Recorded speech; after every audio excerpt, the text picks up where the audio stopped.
So, continuation of the question, the doubts related to the topic material, question 26.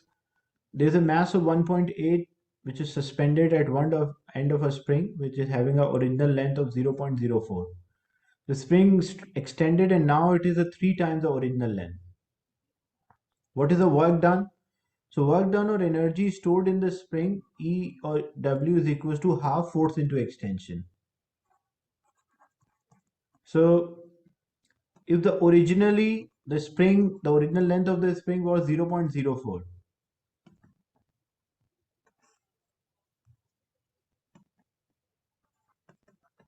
but when we add a load, the mass of 1.8, but because the mass of 1.8, there will be the weight, because weight is a force, so weight is mass multiplied by gravity, so it will be 1.8 times 9.8. So 1.8 multiplied by 9.8, that will give us the weight of this.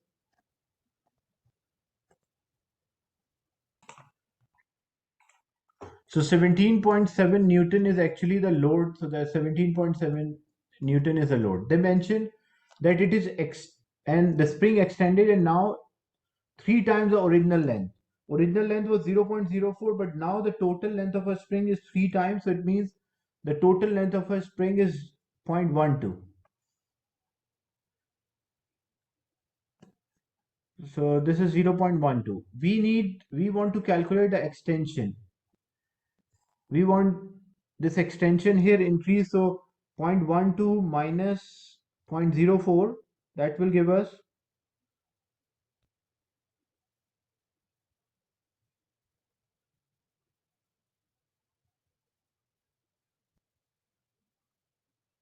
0.08.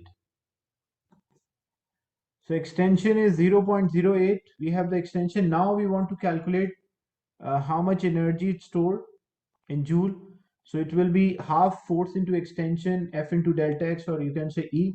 So it will be half the force which is applied is 17.7, the load, and the extension increase in length is 0.08. So 0.08 times 17.7, and that is divided by 2.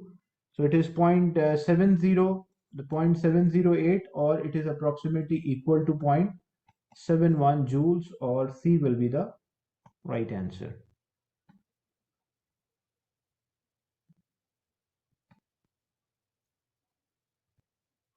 And the last doubt is from question 34.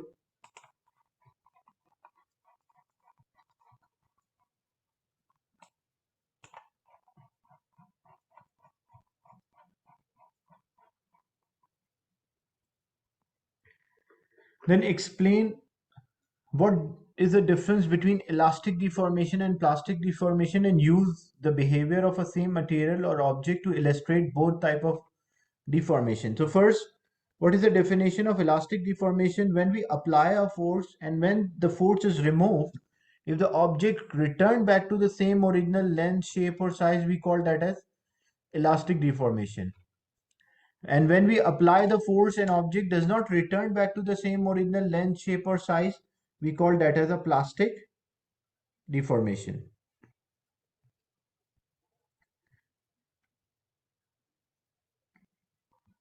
And then how we can illustrate, like how we can compare or demonstrate that. So first, the definition for elastic deformation.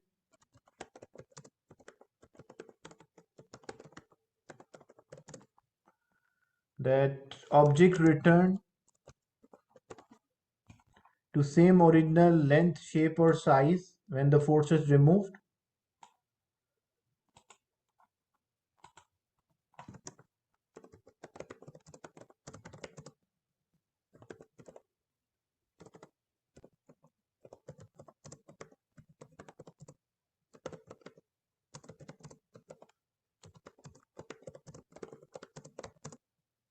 We call that as elastic deformation. Whereas plastic deformation, that the object does not return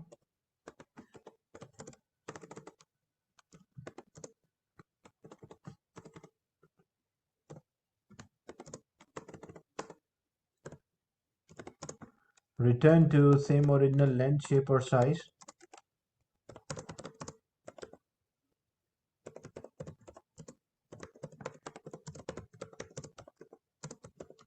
when force is removed.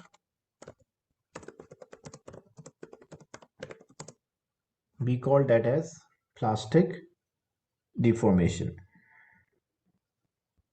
And what kind of object can undergo a plastic deformation, or what kind of object can undergo elastic deformation? Like example, if we take example of spring, till certain force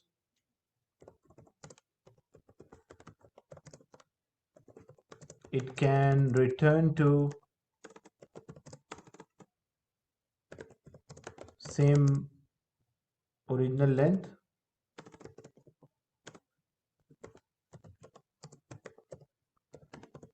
and after crossing that force or extending or exceeding that force, it won't return to the same original length, so we call that as plastic. And how we can compare the elastic or plastic deformation? So we can compare the graph for, and using the graph of stress and strain or force and extension, we can compare the behavior.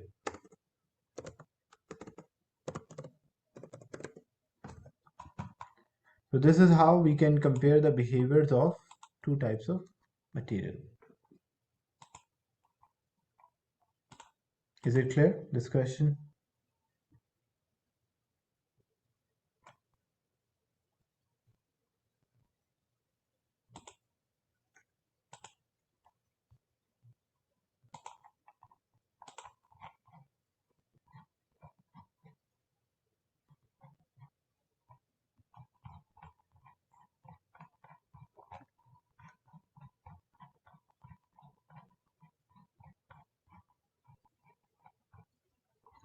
And 33, the washing line is there. A student investigate the effect of hanging the mass from a midpoint. The add to a diagram the forces acting, the free body force diagram, the weight will act downward and the tension in the string will be there. This will be the tension in the string. A mass of 1.1 kilogram is hung from a midpoint. Show that the downward vertical force, so just the weight is equals to the mass multiplied by gravity, so we'll multiply them. The mass 1.1 multiplied by 9.81, we'll get approximately 10.08, which is 11 Newton. The force pull the midpoint at a distance of 4.8 centimeters. Show that the line at an angle of 84 to the vertical and the length of a washing line when horizontal is 9.6. Okay. So length of this line, this is 9.6 meter. And we attach from the midpoint. So this total is,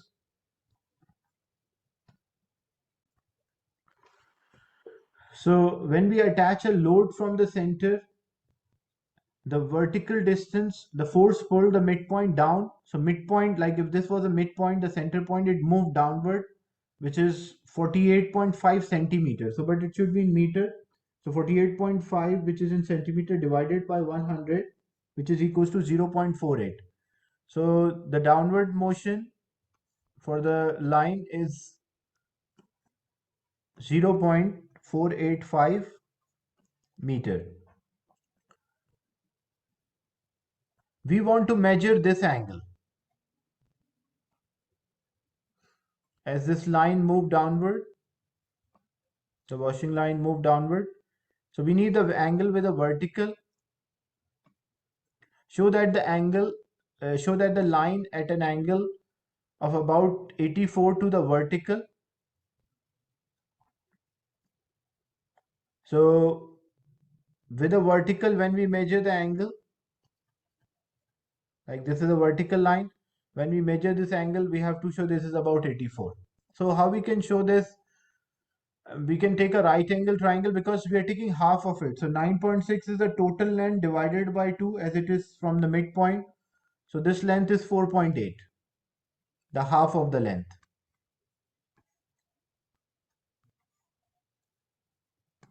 So this is 4.8, this is 0.058, so it will make a right angle triangle for us.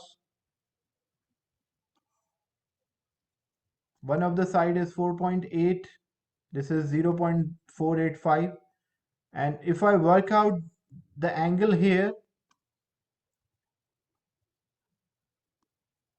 or even if this angle is 84, or this angle will also be 84, so means if I work out this angle, the other angle will be same. So here is a theta. According to theta, this is a base, this one is a hypotenuse, and this one is the perpendicular. So we have base and perpendicular, so we can use a tangent theta.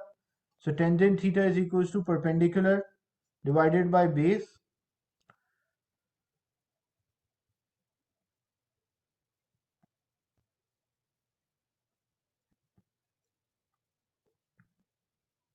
So we need theta here. So how to work out a theta? So theta is equals to tan inverse perpendicular divided by base. So this was 90. So 4.8.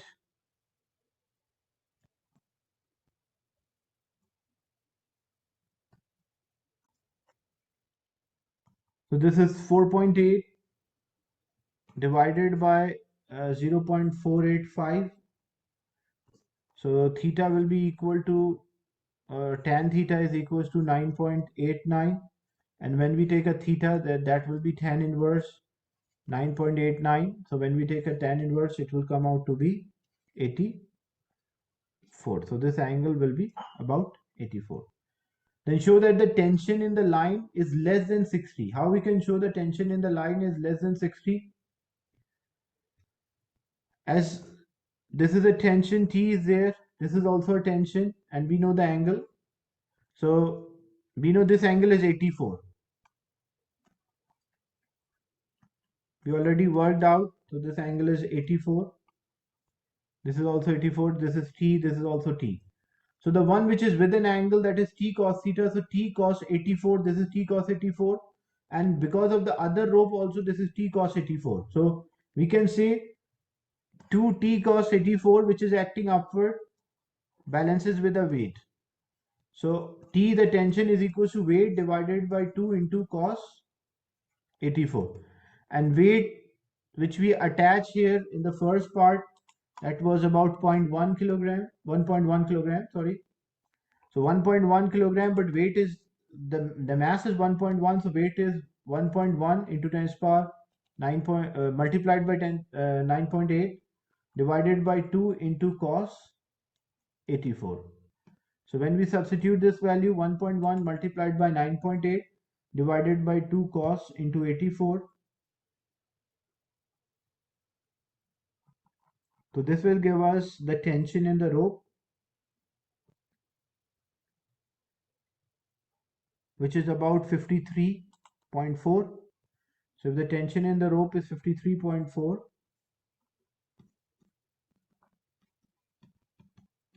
Newton, it shows that it is less than 60 newtons. So these are the doubts related to topic material, as we completed this topic as well. This was the last topic of unit 1. Any question related to the class today?